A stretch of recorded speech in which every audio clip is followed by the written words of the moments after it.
Iniciamos la clase del día de hoy. Voy a compartirles el escritorio.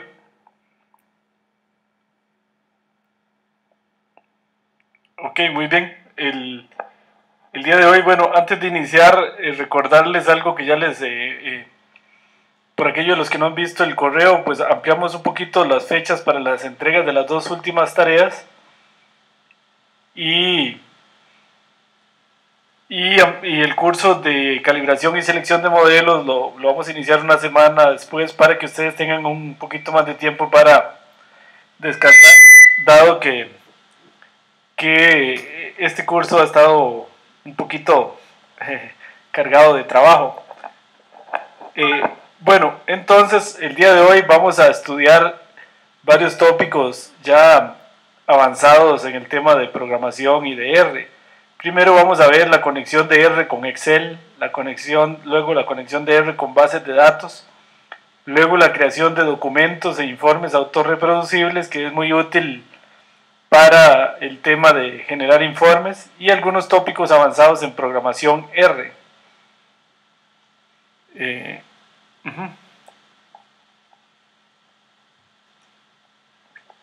Bueno, entonces vamos a iniciar con el tema de la conexión de R con Excel. Es muy común tener datos en Excel y uno puede, si quiere, ¿verdad? Es conveniente en muchas ocasiones trabajar directamente extrayendo los datos de Excel sin convertirlos en CSV, que es lo que hemos hecho desde el inicio de los cursos. Uno podría hacer una conexión directa a Excel, al igual que a una base de datos. Ahora, para hacer una conexión a Excel, como estamos viendo en pantalla, se requiere tener R en 32 bits. No funciona las conexiones a Excel en R de 64 bits. Es probable que pronto eso ya se corrija, porque hay un paquete en R que se llama el RODBC, que es el que tiene la limitante. Es muy probable que en la próxima versión o en las próximas versiones ya eso se corrija. Entonces lo primero que tenemos que hacer para poder conectar R con Excel directamente es cargar el R en 32 bits. Uno desde RStudio puede correr el R en 32 bits o el R en 64 bits. Basta ir al menú Tools, Options y cambiarlo. Les voy a demostrar en este momento cómo hacerlo. Nos vamos aquí, ya tengo R cargado. Me voy al menú de Tools. Escojo Global Options y acá fíjense que dice que en este momento estoy corriendo el R de 64 bits. Para hacer esta parte de la clase ocupo tener R de 32 bits. Entonces le doy aquí Change y escojo use en su máquina R de 32 bits. Por supuesto hay que tener los dos R's instalados. Los dos pueden convivir perfectamente en la misma computadora. Entonces cambio el R ahí y me dice que necesita reabrir RStudio para que esto tome efecto. Entonces le doy OK, procedo a cerrar RStudio y lo abro nuevamente para que el cambio surja efecto. Entonces si ahora me voy a Tools y me voy a Global Options, veo que ya estoy con el R de 32 bits. OK. Muy bien, entonces vamos a seguir adelante con la presentación de la conexión de Excel. Una vez hecho ese cambio, para poder conectar R con Excel hay que tener instalado un paquete que se llama RODBC, que se instalaría con esta instrucción que tengo aquí. Install packages, que ya ustedes conocen, RODBC Dependencies en True. Una vez instalado, se corre como es usual con el comando library. Esto suppress message y suppress warning es simplemente para que en este documento no me aparezcan warning ni mensajes ahí que no se ven bien aquí en el documento. Entonces voy a ir a leer directamente de Excel este ejemplo que ya hemos usado en otras ocasiones, pero directamente de Excel. Ejemplo estudiantes X LSX, que sería un documento propiamente Excel. Aquí lo tengo. Este es el documento Excel que vamos a cargar directamente desde R, sin convertirlo en un CSV, que es la otra opción. Entonces, lo que se debe hacer es, se corre esta instrucción connection o DBC Excel 2007 y eso lo que hace es conectar R con Excel. Luego con esta instrucción SQL query, channel igual connection, este connection aquí, conexión, es la que acabo de crear aquí. Entonces le digo una instrucción que viene de SQL, pero que aquí sería siempre lo mismo, select asterisco, que quiere decir seleccione todo desde notas dólar. ¿Qué es notas dólar? Si nos vamos al Excel, nos damos cuenta que esta tabla, aquí pueden ustedes observar que esta tabla se llama notas, ¿ok? Entonces ese es el nombre de la hoja, a lo que se refiere esa instrucción ahí, ¿ok? El nombre de la hoja.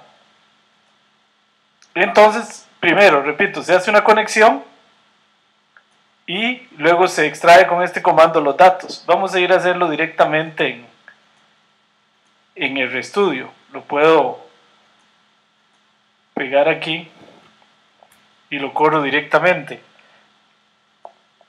Le doy aquí el directorio porque ahí es donde está mi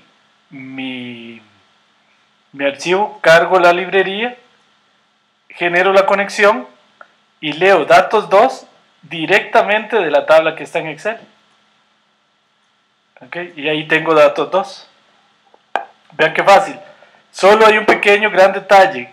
Fíjense que él interpreta, cuando lee desde Excel, fíjense que los nombres de las filas están en la primera columna. Y cuando R lee directamente de Excel, él asume que los nombres de las filas son 1, 2, 3 hasta la cantidad de filas que hayan. Y entonces cogió erróneamente los nombres de fila como una primera variable. ¿Okay? Entonces eso hay que tener cuidado, porque entonces eso hay que eliminarlo y después volvérselos a poner o hacer algún trabajo, porque él asume cuando lee desde Excel o desde una base de datos que no hay nombres de fila, que los nombres de fila simplemente son una secuencia de números. Ok, ese es el único problema que tenemos. Después vamos a ver cómo se puede corregir. Ok, ven, aquí está igual, se ve el problema que sucedió, que es que tomó las etiquetas de las filas como si fuera una variable estadística. Eso podría dar al traste con todo el estudio. Bueno, una vez terminado de conectarse con Excel, uno le puede decir close connection para cerrar ya la conexión de R con Excel. De igual manera uno puede exportar datos. Si yo tengo unos datos, los datos que acabo de traer de Excel los puedo grabar en mi disco duro, que es lo que estoy haciendo aquí. Write tables datos 2 como file pruebas txt que usa este separador, y entonces lo paso de Excel al disco duro, por ejemplo, ya como un CSV, o aquí lo está grabando como un txt. Bueno, en el fondo es lo mismo. Muy bien, ¿alguna pregunta o comentario sobre las conexiones con Excel? Más adelante en otro ejemplo vamos a ver cómo le elimino esta primera columna cuando me pegue a una base de datos, pero es el mismo procedimiento. Ok, muy bien, entonces vamos ahora a ver la conexión de R con las bases de datos. Es otro tema bastante importante, que es conectar R directamente con las bases de datos. Esto es muy importante cuando, por ejemplo, ya uno puede tener una aplicación R realmente en un sistema ya en producción automatizado, pues debería conectarse a las bases de datos directamente del banco de la institución. En este sentido, R se puede conectar con cualquier base de datos. Hoy vamos a hacer una conexión con MySQL, que es una base de datos pero muy buena y potente, y que además es software libre y gratuito. Entonces por eso vamos a usar MySQL. Se podría hacer con Microsoft SQL Server, con Oracle, con cualquier base de datos. Bueno, las conexiones con MySQL pueden hacerse tanto en 32 bits como en 64 bits. Ahí no hay problema. Lo único que hay que tener claro es que si la conexión se hace en 32 bits, hay que usar R de 32 bits. Y si la conexión se hace de 64 bits, hay que usar R de 64 bits. Porque si no, eso les va a generar problemas. Entonces, yo voy a hacer ahora una conexión de 64 bits. Entonces voy a usar R de 64 bits. Por lo tanto, voy a ir nuevamente y así repasamos a cambiar R. Voy a cambiarlo aquí por Global Options y voy a decirle ahora que otra vez me use R de 64 bits. Ok.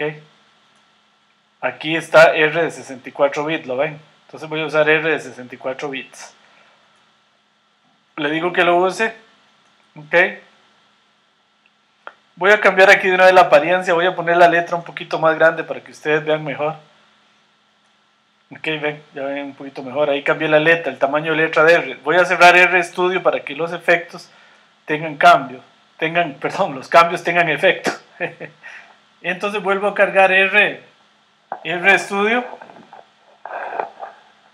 Ok. Y ahí tenemos RStudio. Si verificamos en Tools, Global Options, estamos ahora con R de 64 bits. Nuevamente, como se aprecia aquí, muy bien. Ok, entonces vamos a seguir adelante con la conexión con bases de datos. Dice, para esto hay que instalar MySQL. MySQL puede ser bajado desde el sitio de MySQL, que puede ser accesado directamente desde la página de Promidad. En la página de Promidad ustedes tienen aquí,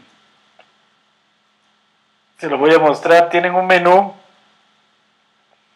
que se llama herramientas y aquí hay bases de datos. Ahí ustedes se pueden meter y ahí de primero aparece MySQL. Le dan clic a este link y ahí los va a llevar al lugar donde se puede bajar MySQL para instalar MySQL. Para la próxima tarea, en uno de los ejercicios se necesita instalar MySQL en la computadora. Muy bien. Entonces, de ahí se baja un archivo extensión MSI, como se muestra aquí. Por ahí les va a aparecer esto, download MySQL. Entonces pueden bajar algo que se llame parecido a esto, MySQL Installer Web Community. Y cuando yo lo instalé era la 5614.msi. Puede ser que ya vaya más adelante. Lo bajan y luego le dan install. Instalan, eso sí, todo. Cuando les salga esta caja de diálogo, diga el instalador, chequen todo esto, que les instale el MySQL Server, el MySQL, este es el motor de base de datos, MySQL Workbench, que es la interfase, el Notifier, MySQL for Excel, MySQL Utilities, MySQL ODBC es muy importante porque si no instalan no sirve. Connector con C++ y con Java y con .NET no son necesarios, pero los pueden instalar. Y la documentación y los ejemplos sí es importante que los instalen. Ok. Entonces, una vez instalado, hay que hacer lo que se conoce en base de datos como un ODBC mediante un DSN, que quiere decir Data Source Name, en la computadora. Para poder hacer eso, bueno, lo primero que ocupamos es tener instalado y corriendo ese MySQL. Una vez que se instala y corre MySQL, debería aparecerles este loguito acá en la parte de abajo de la computadora. Les voy a mostrar cómo mi computadora tiene MySQL aquí corriendo. Lo ven, es este delfín que tengo acá. Eso indica que tengo a MySQL corriendo sobre la computadora. Ven, MySQL 5.6 running. Entonces ahí lo puedo parar, pero tiene que estar corriendo. Entonces, una vez verificado que ya MySQL está instalado y corriendo el servidor en la computadora localmente, me voy a crear lo que se llama un ODBC. Aquí viene paso a paso explicado. Puedo crear un ODBC de 64 bits o de 32 bits. Depende del R que tenga o del R que quiera correr. Entonces, para instalar un ODBC es relativamente fácil. Yo me voy al panel de control. Dependiendo si tienen Windows 7 o Windows 8, eso puede ser un poquito distinto, pero igual el panel de control es fácil de accesar. Entonces aquí en Windows 8 acceso el panel de control acá y por aquí puedo buscar la creación de ODBCs. Lo más fácil para no buscarlo es ponerlo aquí en la ayuda, que me busque ODBC, y aquí ya me lo encontró. ¿Ven? Aquí tengo herramientas para hacer ODBC de 34 y de 32 bits. Entonces le doy aquí para crear un ODBC de 64 bits. Aquí, si ya está instalado MySQL, ven, aquí aparece, aquí en System DNS. Si fue instalado bien, ya me aparece esto, MySQL. Ok. Entonces aquí lo que hay que hacer es darle add y, aquí aparecería, a ustedes les aparecería vacío, porque aquí a mí me aparece esto porque yo ya creé el ODBC, que yo le puse R MySQL. Esto les debe aparecer vacío si no tienen ningún ODBC instalado. Entonces le doy add aquí. Y ahora sí, escojo MySQL 5.2 ANSI Driver y lo instalo. Entonces aquí les va a aparecer, ven, la ventana vacía. Le dan Add. Aquí viene paso a paso explicado. Escoge MySQL 5.2 ANSI Drivers. Y luego les aparece esta ventanita. Aquí le pone uno el nombre que uno quiera. Yo le puse R MySQL. Descripción, ponen lo que quieran aquí, conector para R. Aquí dejen localhost. Esto es una instalación, significa que es local. El puerto él lo establece, también lo establece por sí misma. Usuario se le puede poner root o cualquier nombre y un password que uno puede establecer. Y la base de datos, uno aquí le dice que use MySQL, que es la que por defecto usa, y después le doy aquí test, y si todo pasa le doy OK. Bueno, en este tema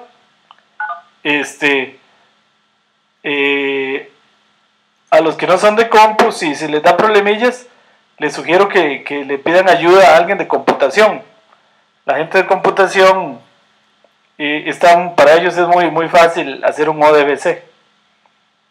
Ok, bueno, entonces una vez hecho el ODBC, esta observación es muy importante, se la repito, ya la había dicho. Si el ODBC es de 64 bits, uso R de 64 bits.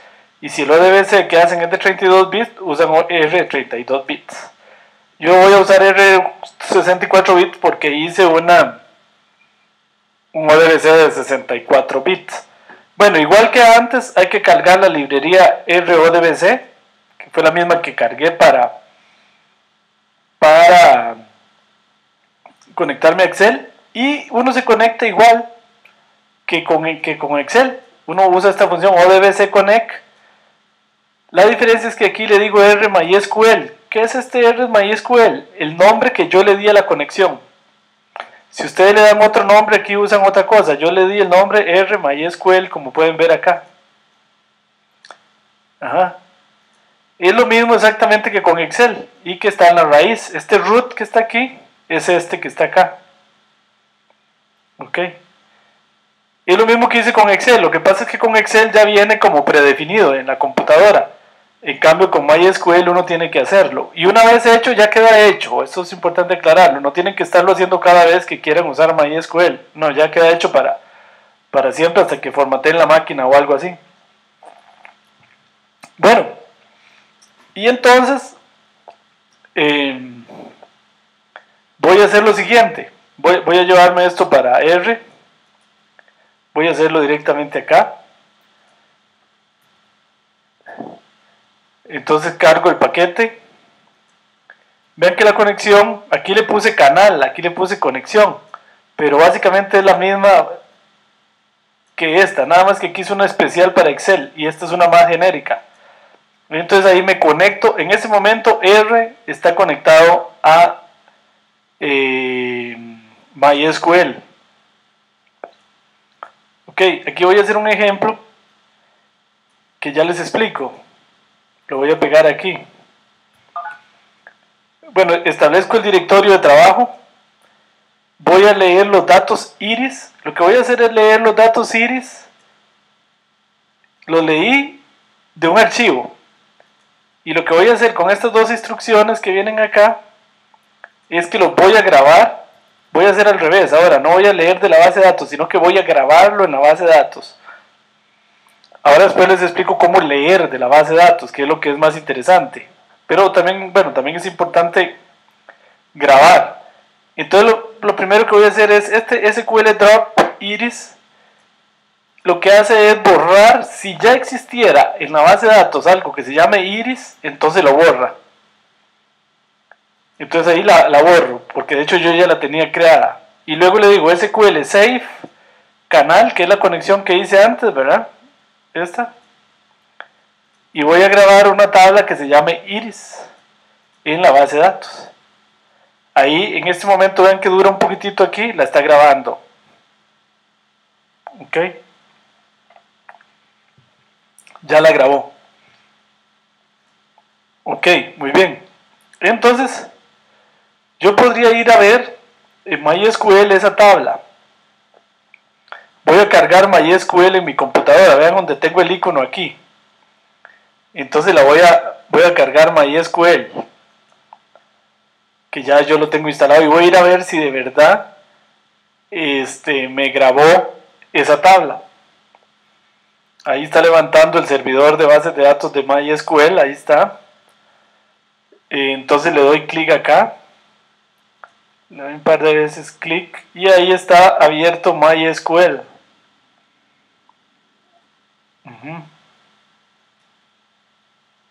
Ok, ahí hay tablas de test y varias cosas. Ahí está MySQL. Tampoco pretendemos hacernos expertos en MySQL. Ok, entonces acá yo puedo ir a correr una instrucción SQL, que es esta, que es que me seleccione todos los datos de MySQL.iris. Vean, si yo corro esto aquí, eso se llama una instrucción SQL. Yo le puedo dar aquí run y ya me encontró, aquí está la base de datos MySQL. Ahí tiene las tablas y tiene una tabla, como ustedes pueden ver, que se llama iris, que es esta que estamos viendo acá. Entonces ya yo logré grabar una tabla de datos, meterla como base de datos. Aquí la tengo como base de datos. Ok, como una tabla en la base de datos. Muy bien. No se preocupen esto, tampoco es que vamos a aprender SQL. Pues es nada más básico para ir a ver que está ahí. ¿Alguna pregunta hasta ahí?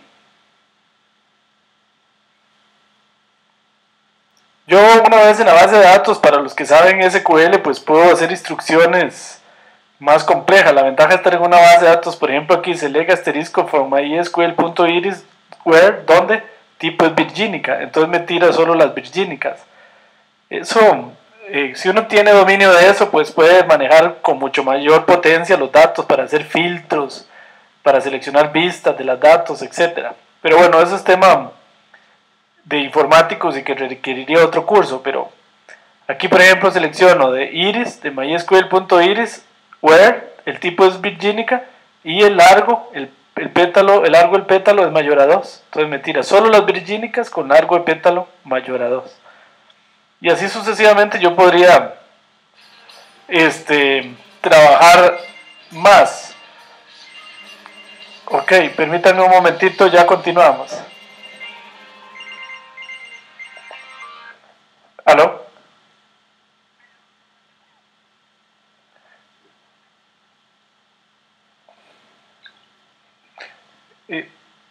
Sí, perdón, ya continuamos. Entonces, bueno, una vez también, ahora puedo hacer lo inverso. Y es, perdón, es que me están llamando aquí por teléfono. Y es, al revés, ir a leer de la base de datos. Con SQL Query, igual canal, select asterisco from iris, puedo leer de la base de datos hacia R, que fue lo que hicimos antes con Excel. Digamos, yo puedo hacer lo inverso ahora. Entonces leo, ya lo tengo en la base de datos, ahora con esta instrucción SQL Query, la leo, con esta la guardo. Entonces me traigo todo iris y lo dejo en una variable que se llama prueba, y ahí está iris. Ok, con el problema de antes también, que se me trajo una columna de los nombres adicional que no debería traerla como variable, pero ahorita corregimos eso. Bueno, muy bien, entonces así es como se puede traer datos. Bueno, ahora lo más importante de todo es cómo utilizar datos que ya están en una base de datos, que ya tienen las instituciones donde ustedes trabajan, ya están en la base de datos. Entonces, ¿qué tendríamos que hacer en ese caso?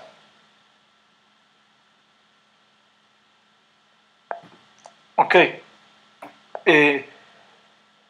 Por ejemplo, digamos acá, me voy a conectar y voy a hacer otro ODBC, aquí que se llama MySQL 2, para conectarme a una base de datos que se llama Sakila. Observen que aquí en SQL, en MySQL, hay una base de datos que se llama Sakila. Entonces lo que yo quiero es irme a traer esta base de datos o algunas tablas de ahí. Ok, entonces voy a hacer un ODBC especial, porque el que hice antes era para MySQL. Ahora voy a hacer uno especial para Sakila, para poder traerme estas tablas. Ven, ahí hay un montón de datos: actor, ciudad, country. Entonces quiero trabajar con esos datos. Entonces voy a hacer un ODBC para traerme esta tabla de datos a R directamente desde MySQL. Entonces ahí hago lo mismo que antes. Voy y busco un ODBC, nada más que aquí le pongo otro nombre, cualquier descriptor. Aquí es localhost igual, root igual, y nada más que aquí escojo que en este caso me quiero pegar a la base de datos Sakila. Le doy test, le doy OK y ya tengo el ODBC listo para esta otra tabla de datos. Ok. Bueno, muy bien. Entonces, de nuevo, para traerme una tabla de datos ahí, cargo la librería ODBC, me conecto, pero ahora con la conexión R MySQL 2. La otra se llamaba nada más R MySQL. Y me voy a ir a traer de ahí, vean, SQL Query del canal 2, que es este que acabo de establecer aquí. Me traigo todos los datos de la tabla Payment. Y entonces ya me traigo esos datos de R. Vean que si me voy a MySQL, aquí hay una tabla de datos que se llama Payment. Esta tabla de datos tiene un montón de datos: Payment ID, Customer ID, Rental ID, etc. Entonces esta tabla de datos, que la puedo ver aquí también, digamos, yo puedo decirle aquí en MySQL esa base de datos se llama Sakila. Seleccioneme asterisco tasaquila de payment. Ok, entonces ahí está la tabla de datos. Ahí la estoy viendo en MySQL. Es una tabla muy grande. Ahora me la traigo directamente a R como con estas instrucciones. SQL query.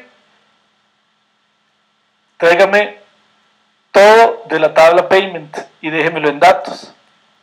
Y ya en ese momento está en la tabla datos de R. Si le pido la dimensión, fíjense que es una tabla bien grande. De 16.049 filas. Y entonces ya la tengo aquí. En R. Ya aquí estoy en R. ¿Ok? Y entonces, pues digamos que ahora quiero hacer algo con esta tabla. Quiero hacer un ACP.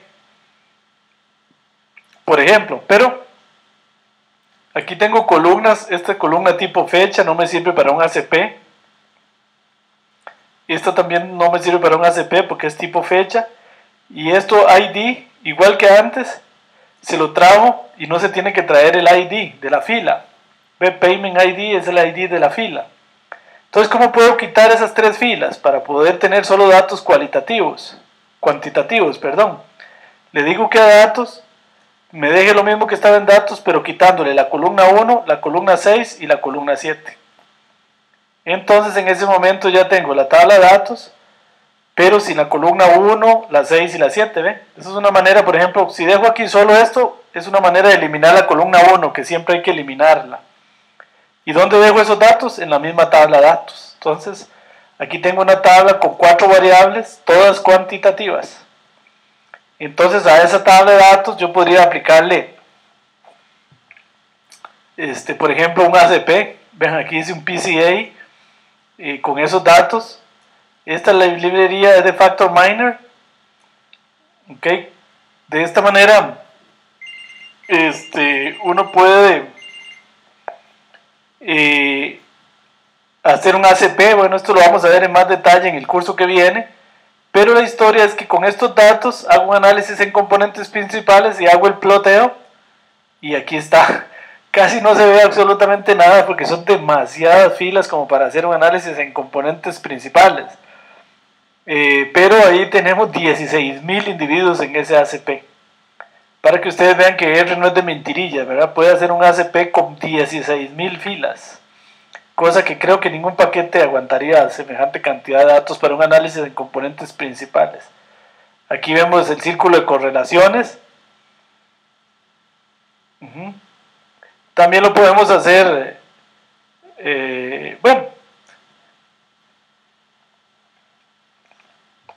podríamos hacer clasificación jerárquica o cualquier otro análisis estadístico a partir de que estos datos ya están en R. Bueno, una vez que tenemos los datos en R, yo podría ir a guardar los resultados otra vez en la base de datos. Por ejemplo, recuerden que en un análisis en componentes principales, en esta variable res, que es la que sale del ACP, esto lo vamos a ver más en detalle después. Bueno, yo aquí ejecuto el ACP y los resultados me quedan en la variable res de resultado. En res, $in, $coordenadas, por ejemplo, aquí tengo las primeras 100 coordenadas de los individuos. Con esta asDataFrame lo convierto en un DataFrame y lo dejo en componentes. Aquí está en componentes. Ahora, esas componentes yo las puedo ir a grabar a la base de datos. Digamos que a mí me interesa que mis resultados de mis análisis estadísticos vuelvan a la base de datos para que ahí se les dé algún uso, para generar un reporte o para cualquier otra cosa. Entonces es muy fácil. Yo le puedo dar SQL drop, es por si acaso ya existía, que la borre. Y luego le doy SQL save y grabo en una tabla que se va a llamar tcomponentes. Y con esta instrucción, con este par de instrucción, ya quedan grabadas estas componentes principales en la base de datos. Podemos irlo a ver.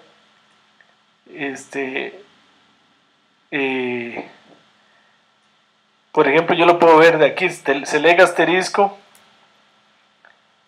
from tcomponentes.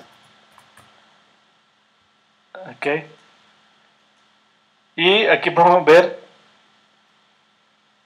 como hay una tabla de datos por ahí que no la encuentro aquí, pero hay una tabla de datos que se llama T componentes. No sé si es aquí, no sé dónde me la grabó, pero bueno, ya la tabla de datos está aquí. Ya pasó de R al SQL, al MySQL. Bueno, muy bien. ¿Alguna pregunta? Si tienen alguna pregunta o duda de las conexiones con bases de datos. Bueno, en esto, sí, adelante. Una pregunta, recuerdo cuando se traía la tabla de Excel, la tabla de Excel llegaba a R con un error, y era que los nombres de los estudiantes los clasificaba como datos. Sí, correcto. Usted nos había dicho que para corregir eso, nos iba a explicar cómo corregir eso. No sé si lo va a explicar ahora más adelante bueno, tenía esa duda. Ajá, muy buena pregunta. Sí, es igual como dice aquí, eliminando las columnas. Ve que aquí yo eliminé la columna 1. La 1 siempre hay que eliminarla porque se trae incorrectamente la primera fila como si fuera una variable. Aquí eliminé 2 columnas más, pero voy a irlo a hacer directamente a R para que le quede más claro. Recuerda que antes aquí lo voy a hacer. ¿Quién fue el que me preguntó, perdón? Mauricio, muy bien. Voy a hacerlo acá. Voy a volver al ejemplo de Excel. Bueno, recuerden que no lo voy a correr otra vez porque recuerden que esto es en 32 bits y para no volver a hacer el cambio, bueno, pero ya lo tenía aquí, no lo tengo en datos, déjenme ver aquí, perdón, bueno, voy a volverlo a hacer y lo corrijo. Voy a cambiarme otra vez a 32 bits porque ya no tengo el dato, ok. Bueno, ahí me cambió otra vez a 32 bits. Entonces voy a hacerlo completo. Entonces de nuevo, cargo ODBC, me conecto a Excel con este ODBC Excel 2007. Cargo datos 2 y aquí estamos viendo el problema, ¿verdad? De que me dejó esta fila como si fuera una variable. Entonces yo la puedo eliminar así. Yo puedo hacerle que datos 2 sea igual a datos 2 quitándole la columna 1.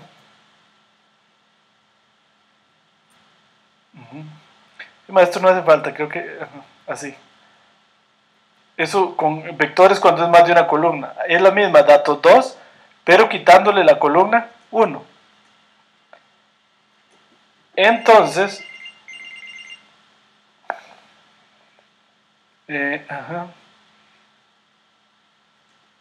datos 2,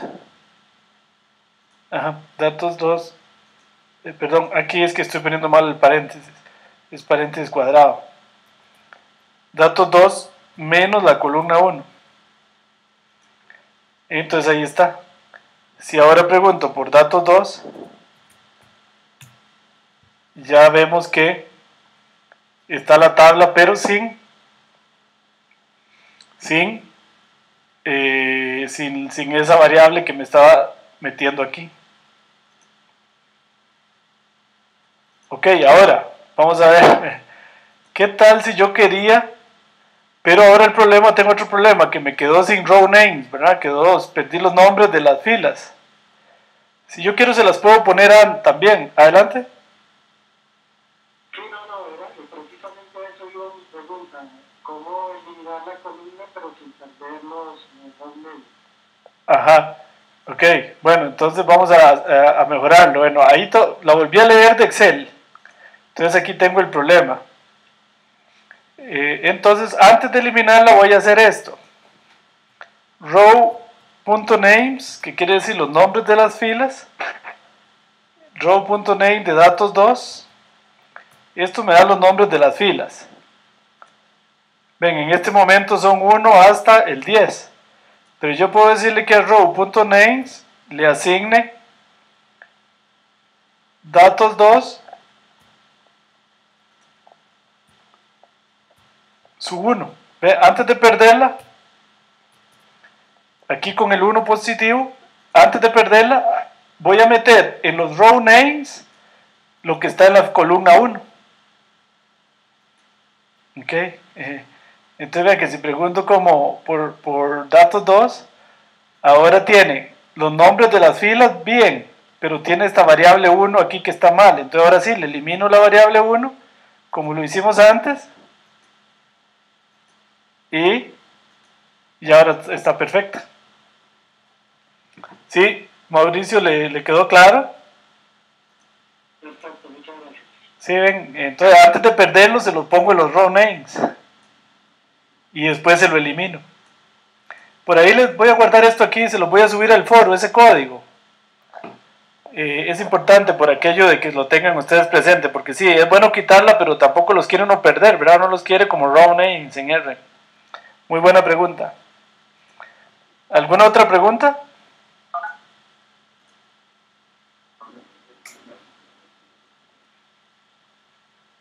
Bueno, muy bien. Si tienen alguna otra pregunta. Sí, adelante. Sí, otra pregunta. Cuando usted hacía ahora lo de análisis de componentes principales, ¿esas componentes principales que se generaron se pueden adicionar a una tabla? O sea, a la tabla original, ¿puede ser? Sí, uno las puede adicionar a la tabla original o sí, ponerlas al final de la tabla original. Sí, se puede, claro. Nada más que no se lo hago ahora online porque requiere un poquito más de trabajo. Pero sí se puede, claro. Se puede hacer desde el mismo R antes de grabar o se puede hacer incluso desde MySQL. Se podría hacer en los dos lugares. Sí, pero sí. Una vez que esté en MySQL, ahí está toda la potencia del SQL. Pero también la otra idea podría ser hacerlo en R antes de grabar. Exacto, y mi pregunta iba más a si se podía hacer directamente desde el R. Sí. Bueno, con mucho gusto. Muy buena pregunta. Bueno, entonces vamos a pasar ahora a ver a documentos autorreproducibles. Los documentos autorreproducibles son precisamente documentos como este que acabamos de estar viendo y que hemos usado a lo largo del curso. Digamos aquí, ¿qué está pasando? Bueno, digamos, resulta que uno puede en R generar archivos HTML como los que hemos visto en el curso. Vean, por ejemplo, estos se llaman informes autorreproducibles, que son sumamente útiles. Todos estos que hemos creado en el curso, R los genera automáticamente, que se ven muy bonitos, ¿verdad? Como hemos estado viendo, incluso con fórmulas matemáticas aquí bien hechas y todo. Inserta los cálculos y inserta los gráficos automáticamente, etcétera. Eso se llama un reporte autorreproducible. Entonces les voy a enseñar cómo crear eso, porque de ahora en adelante en los cursos las tareas siempre van a tener que ser en documentos autorreproducibles y ya no en PDFs. Los documentos autorreproducibles fueron perdón.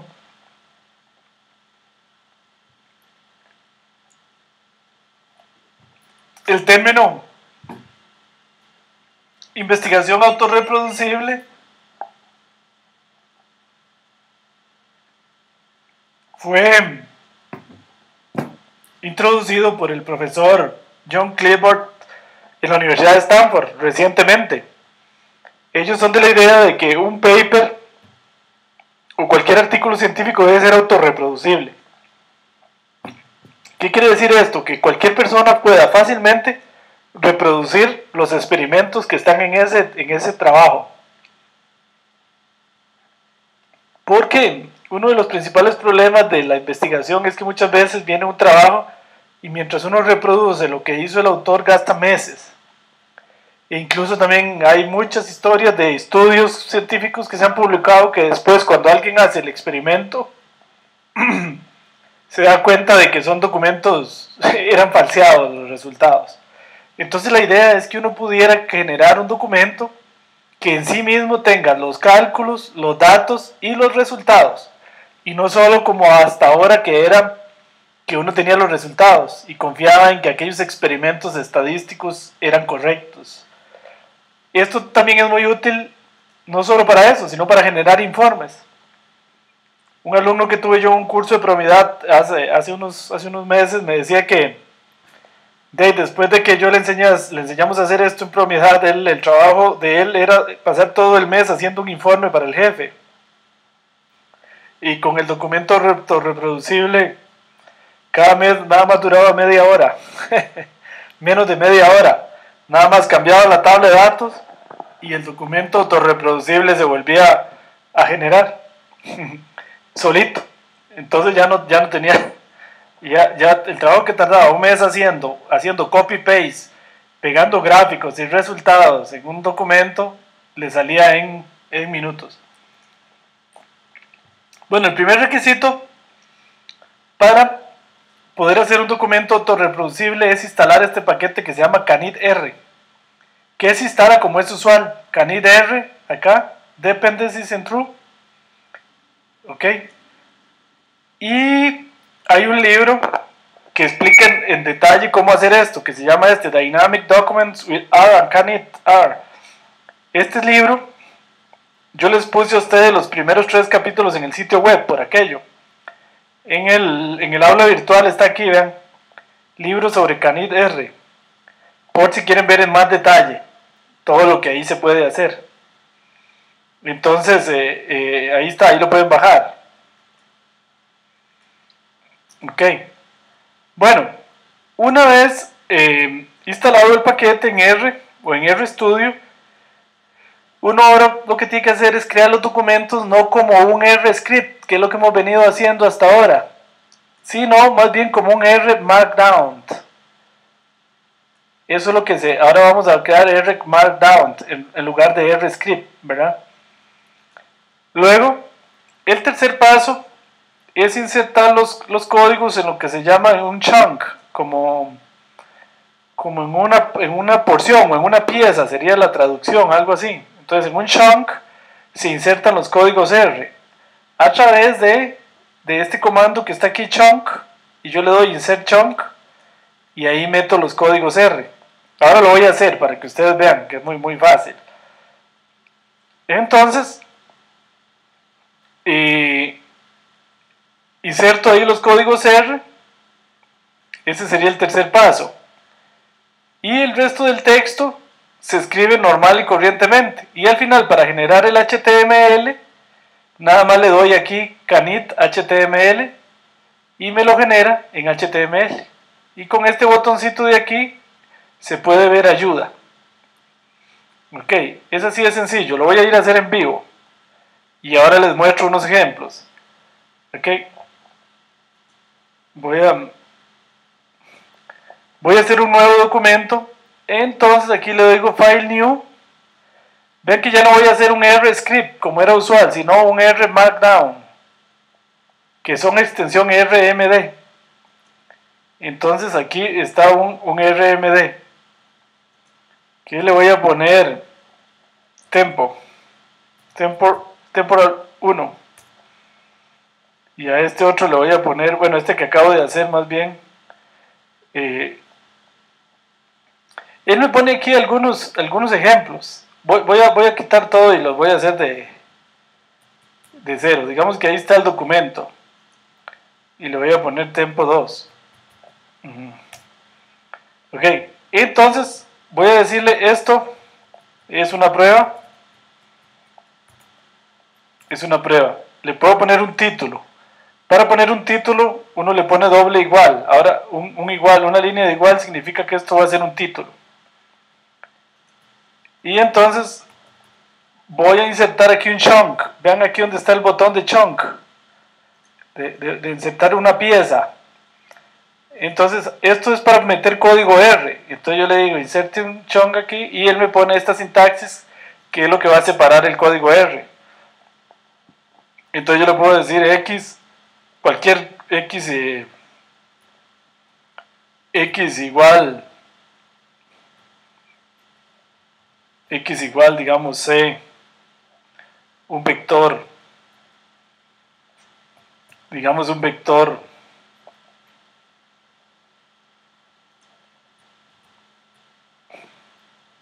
1, 2, 3, 4, 5, 6 y y. Eso es lo para hacer un ejemplo. Y, digamos que y sea otro vector ahí.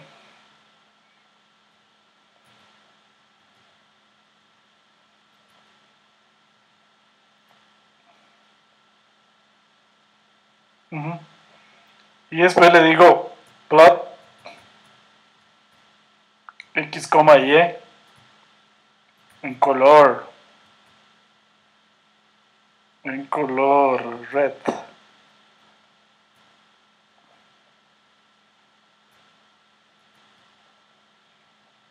Ok.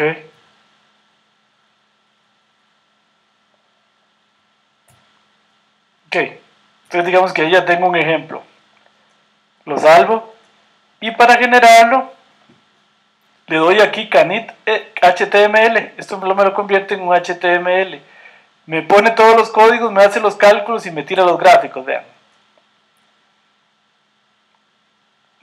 Ahí se me encontró. Tiene algún carácter que no le está gustando. A ver qué pasó.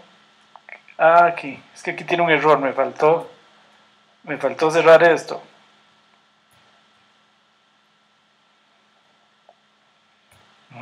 Vamos a ver. Me dio un error. Porque tiene un error aquí. Entonces le voy a dar canid R. Ok. Ven ahí cómo me generó un archivo HTML donde dice esto es una prueba. X es esto, Y es esto. Y me tiró el gráfico. Ok. Como yo sé que ve que el título me quedó como un título grande y me pone los códigos con colores y todo. ¿Cómo sé yo que esto era un título? Vean, ustedes le pueden pedir aquí en este botón de ayuda y aquí, perdón, no le di donde era, bueno, ahí le doy aquí ayuda, Markdown Quick Reference, y aquí ustedes pueden ver una referencia muy fácil. Aquí para poner títulos, ven, para un título más pequeño, para un título de tercer nivel, de cuarto nivel, para poner itálicas, una palabra se puede poner en itálicas poniéndole asteriscos. Por ejemplo, aquí si yo le pongo asterisco aquí y asterisco aquí, esta palabra me va a salir en itálica. Voy a generarlo otra vez. Ven, ahora me quedó en itálica. Bueno, aquí viene cómo hacer títulos, cómo hacer listas, cómo meter gráficos, etcétera, etcétera. Aquí es fácil, se puede meter ecuaciones LaTeX, por aquello que los que conozcan LaTeX, para meter simbología matemática. Y básicamente aquí en estas pocas líneas se dice cómo se puede hacer todo. ¿Ok? ¿Alguna pregunta hasta ahí?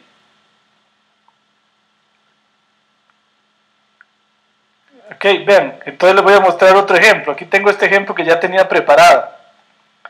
Vean esto, esta instrucción lo que hace es meter una imagen que se llama 8NOIJPG que yo tengo en este sitio. Esta imagen, con esta instrucción, aquí está explicada, se mete una imagen. Voy a generarlo para que vean qué es esa imagen. Esa imagen es el logotipo de Promidad, que está en todos nuestros documentos.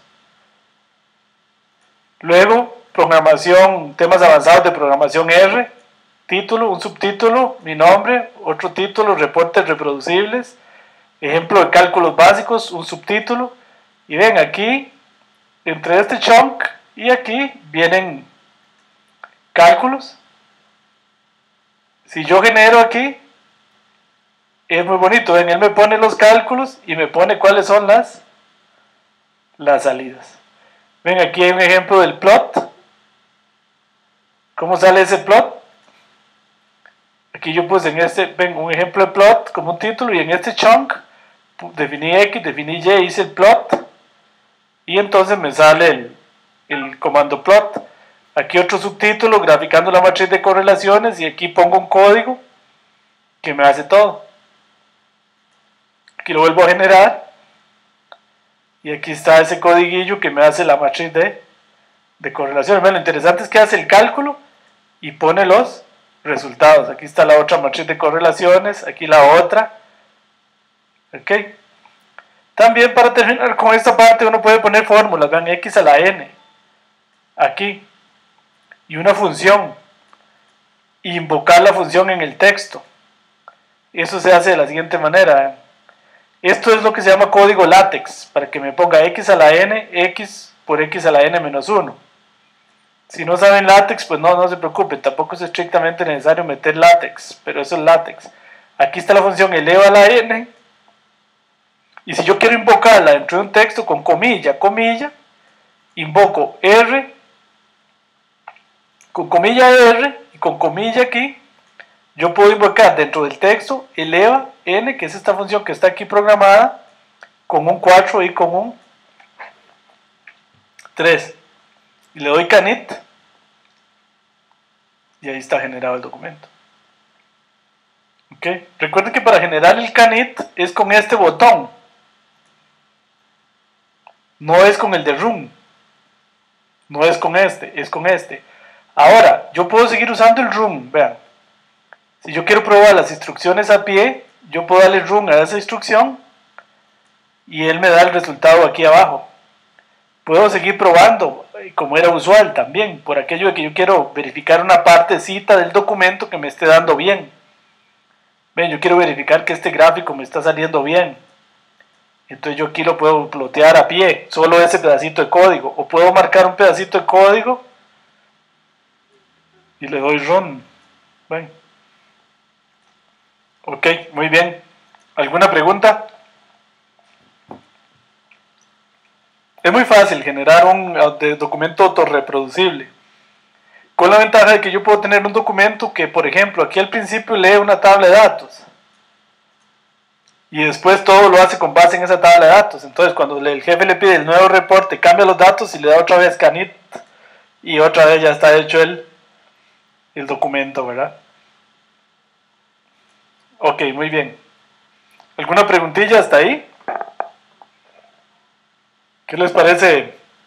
Todos los documentos que hemos visto en este curso son documentos autorreproducibles.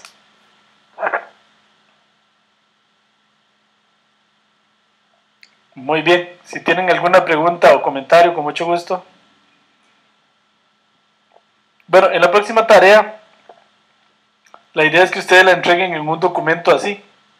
Es mucho mejor, es más fácil que hacer lo que hemos hecho hasta ahora, que es ir a hacer los cálculos y estar pegándolos en un PDF. Eso es muy tedioso, ¿verdad? Y no queda bonito. Queda mucho más bonito un documento autorreproducible. Bueno, muy bien, muy bien. Entonces, para terminar por el día de hoy, bueno, nada más les repito que este libro, donde se explica con más detalle lo que hemos visto hoy, lo pueden bajar del sitio web de Promidad. Aquí está, por si les interesa más detalles, ¿verdad? Bueno, entonces, para terminar, vamos a ver algunos tópicos avanzados en programación R, que básicamente no es que les voy a explicar en detalle cómo hacerlo, pero sí lo que les voy a hacer es contarles un poco de algunas cosas que se pueden hacer en R para que ustedes las tengan presentes por si alguna vez las llegan a ocupar en su trabajo, que sepan por lo menos que sí es posible hacerlo. Una cosa que se puede hacer en R, para los que vienen de computación, no sé cuántos acá son de computación, de los estudiantes de este curso, los que vienen de la carrera de computación y están acostumbrados a la programación orientada a objetos, lo que hemos visto hasta ahora es pura programación funcional, o sea, programar todo en base de funciones. Pero en R también se puede programar a base de objetos. uno puede establecer una clase con esta palabra setClass. Aquí viene el nombre de la clase y aquí se definen los atributos de la clase. Esto, los que no son de computación y no han estudiado programación por objeto, no se preocupen, que de esto no les voy a pedir nada en la tarea. Es nada más para los que saben programar por objetos, que sepan que en R se puede programar como se programa en Java o en C++. Aquí defino la clase, aquí defino los atributos y aquí defino una nueva instancia con la palabra new y luego le puedo hacer métodos. Aquí con la palabra setMethod yo establezco que una función dada es un método de la clase empleado. Digamos, este método se llama muestra y va a ser un método de la clase empleado. Ok, y ahí hace algo, pero bueno, esa es la manera como en R se pueden definir clases y métodos. Eso sería para los que están acostumbrados a programar al estilo Java o al estilo C++. Ok, ¿alguna pregunta hasta aquí? ¿Hay alguno de ustedes que sea de programador, así de programación por objetos? Bueno, ahí les queda la inquietud. Eso es, por supuesto, esto requeriría mucho más trabajo y práctica. Es solo para explicarles y que sepan los que están acostumbrados a programar así, que en R también se puede programar orientado a objetos. Otra cosa que les quería contar es que en R se pueden hacer paquetes. R tiene más de 5.167 paquetes, había en el día que hice esta presentación.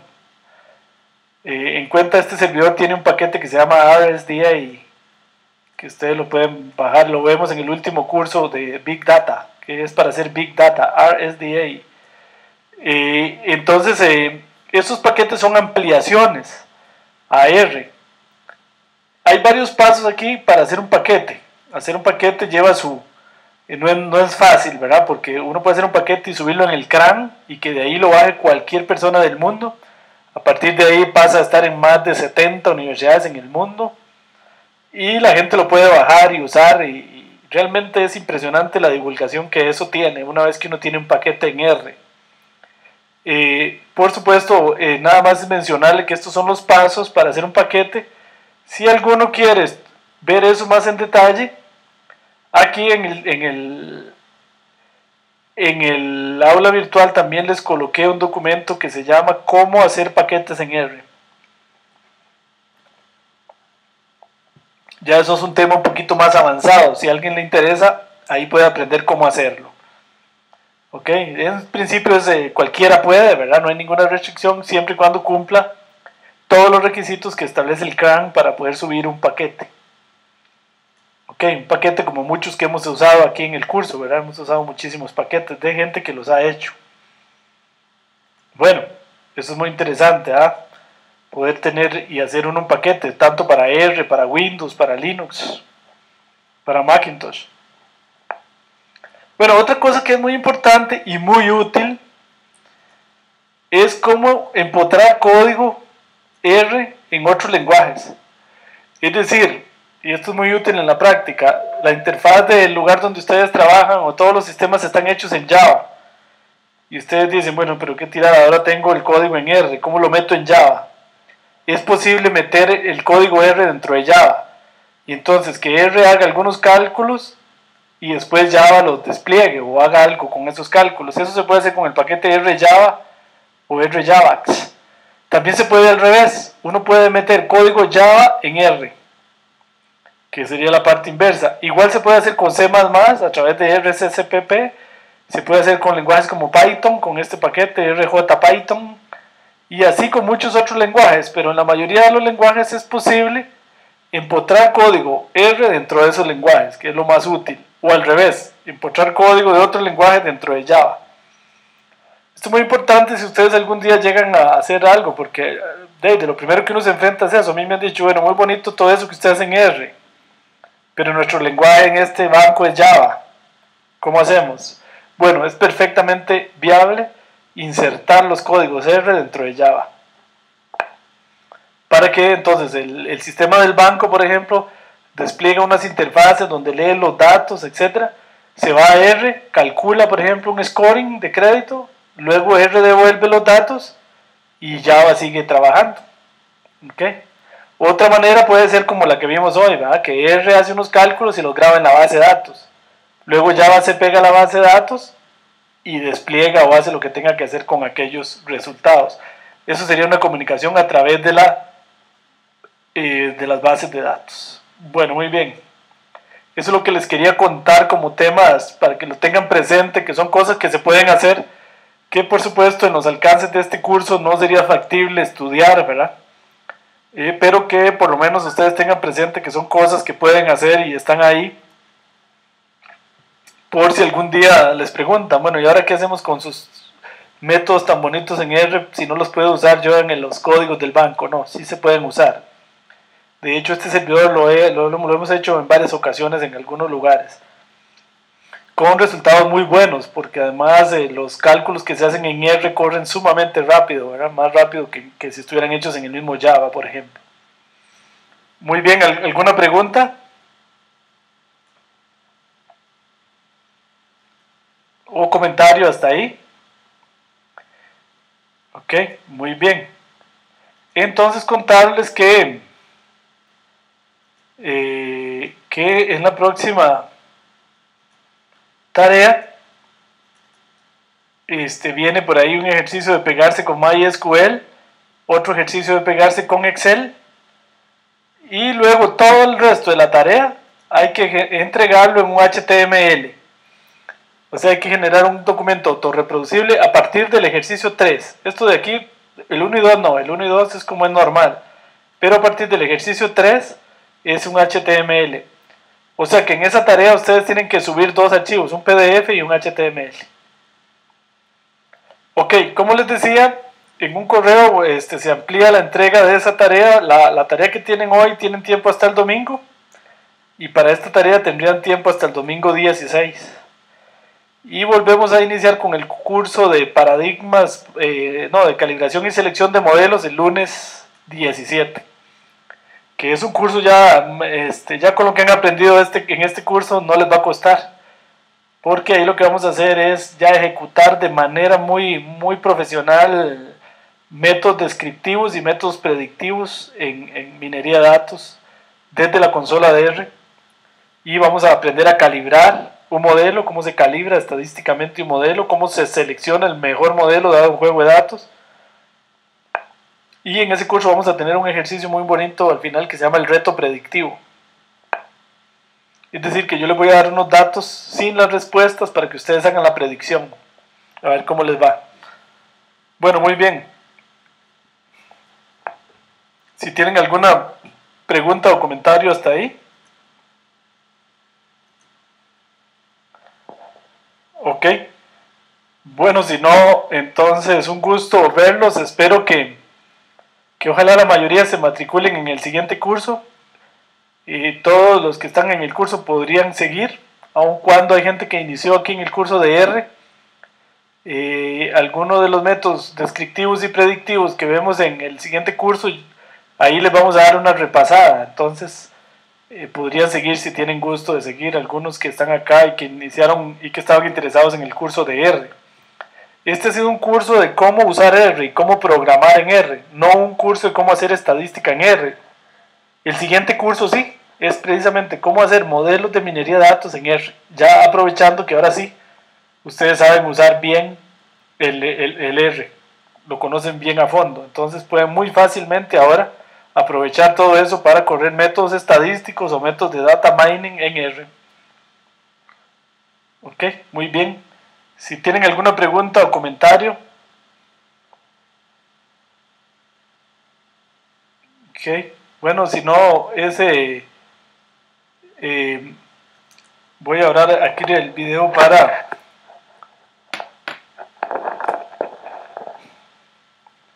para saludarlos y despedirme formalmente de ustedes. Un gusto haberlos visto el día de hoy. Entonces nos vemos dentro de 15 días y nos estamos conversando a través del foro. Muchas gracias, hasta luego, un saludo desde Costa Rica para todos aquellos que nos ven desde diferentes países de Latinoamérica. Y muchas gracias y nos vemos.